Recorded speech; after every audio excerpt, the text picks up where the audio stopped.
we're so we're so used to being bombarded by advertising. Like, I mean, there's just no escape from it, and we've almost become immune to it. I don't know if it's just because I've been working in advertising for so long, but if I scroll through Twitter or through Instagram and an ad pops up, it's almost like my brain immediately just tells me scroll faster. It's like, just get rid of it. Like, it's just, if I spot an ad, or I somehow see that I'm being tricked into looking at an ad, I kind of feel used. It's like we're so used to, like, the advertising industry just, like, sticking their greasy fingers in everywhere.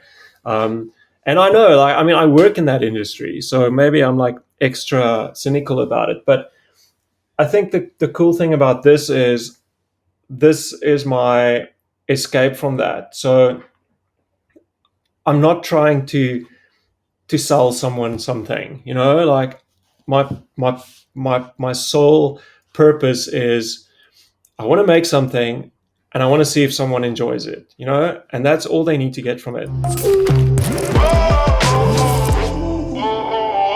The NFT thing came on the scene, and at first I thought it was just a fad, and I kind of ignored it. Um, and then about a year and a half ago, I was speaking to some friends of mine. One friend that I kind of met through one of the Boom spaces. I don't know if you know Boom with the 7 zeros. um, yeah, it's like a creative hub, and they also had a Slack channel at a time. And the Joshua, the one guy, he's in Hawaii, and he's like quite a cool artist. And we started speaking, on Instagram and stuff. And he was telling me that he was getting into some NFTs, and I should check it out. So he kind of helped me to set it up, and I thought I'll do it as a, just as a bit of a joke, just to see what it's all about. And as I was checking it out, it just, I don't know, it just felt like, you know, it's got so much possibility, and it's opening up like so much, um, especially, you know, taking you to a worldwide market, which for me was always like a big thing, because I'm stuck in South Africa, and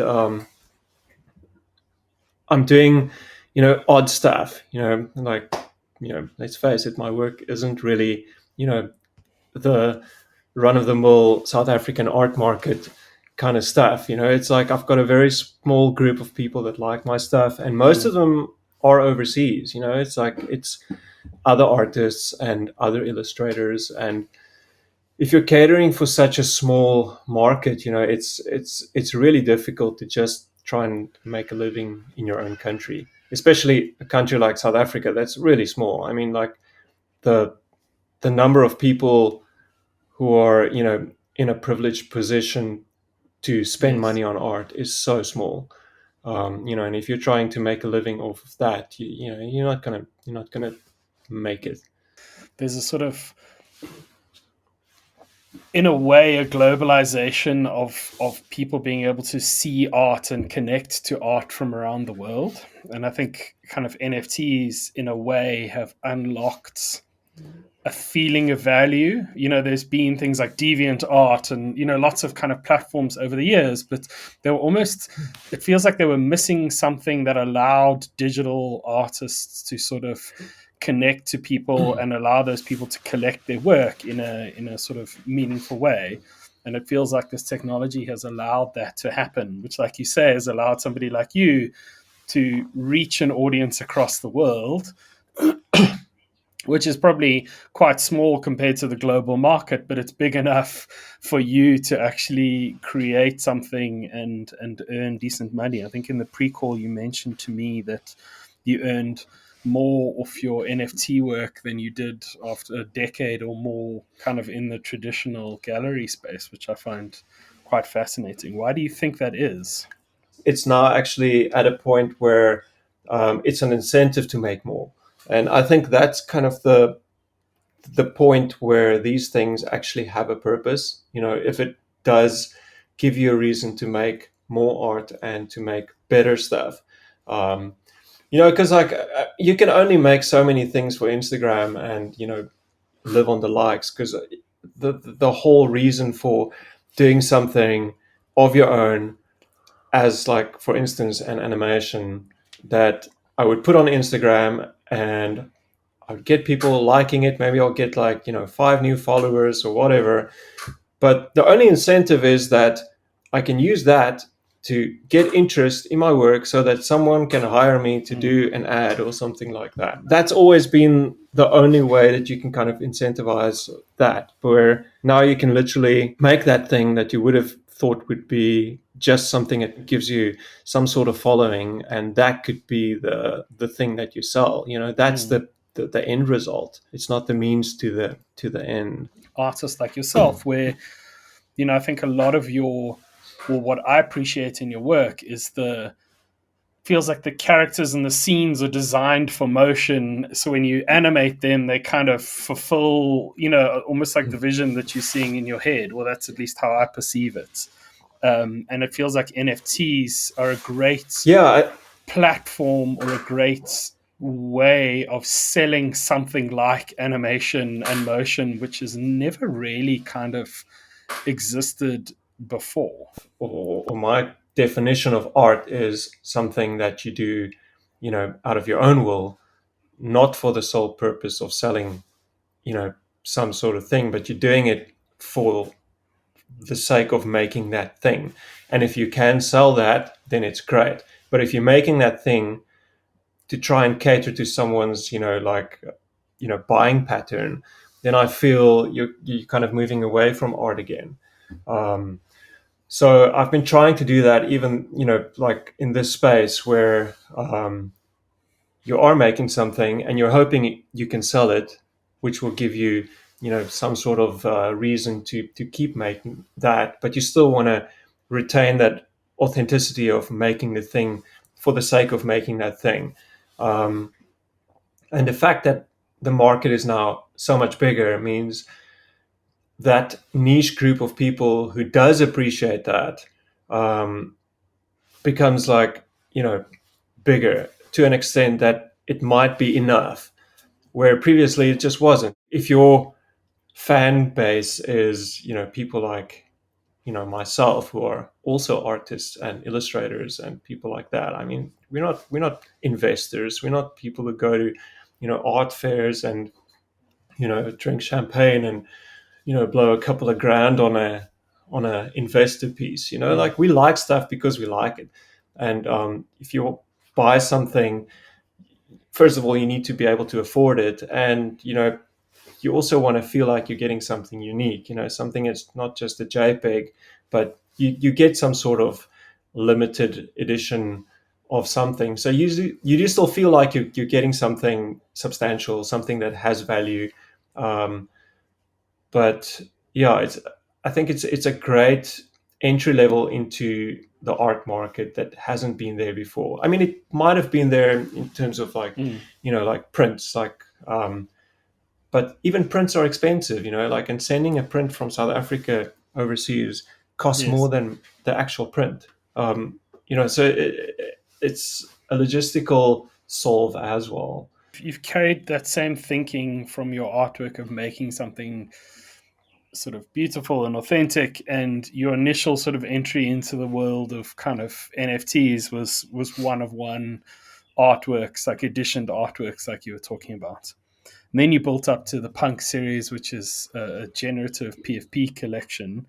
Can you talk about how you see the difference between sort of that one of one kind of art, which is here's a piece, maybe it's a series, but the difference between how you thought about that and the kind of purity of it, like you talk about, and carrying that into something kind of larger with a much bigger collection in punks.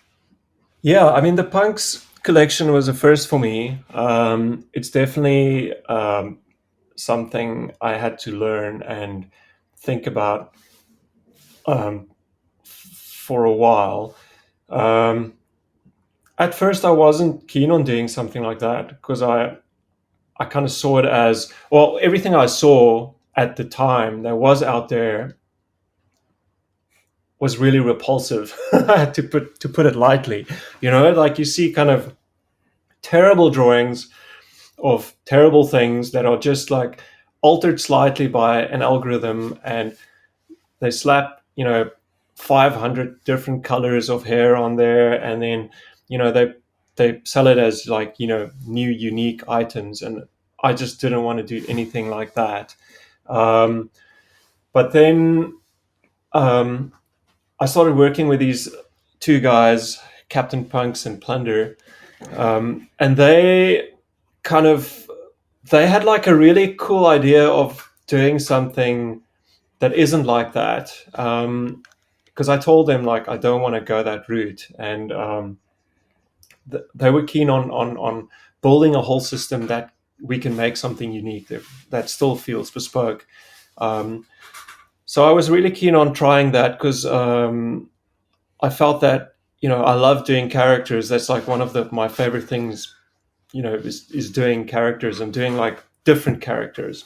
Um, so yeah, so I'll get back to that right now. But like at the time I was just making the unique one of ones, and what I liked about that was I can literally do one piece and then do something completely different.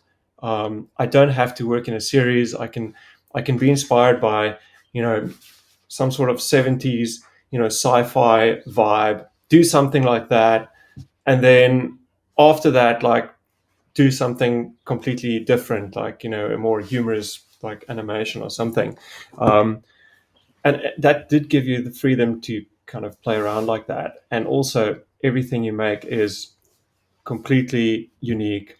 We're so used to being bombarded by advertising. Like, I mean, there's just no escape from it, and we've almost become immune to it. I don't know if it's just because I've been working in advertising for so long, but if I scroll through Twitter or through Instagram and an ad pops up, it's almost like my brain immediately just tells me scroll faster. It's like just get rid of it. Like it's just, if I spot an ad or I somehow see that I'm being tricked into looking at an ad, I kind of feel used. It's like we're so used to like the advertising industry just like sticking their greasy fingers in everywhere.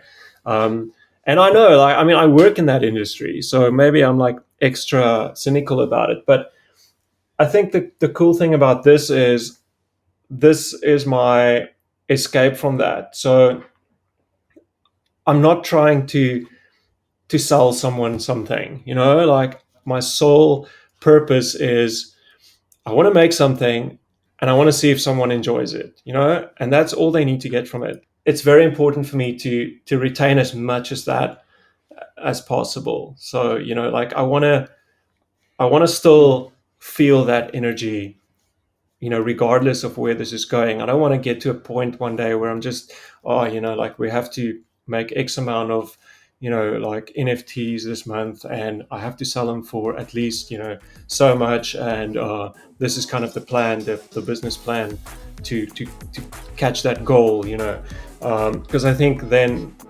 it's just like advertising or just like a job.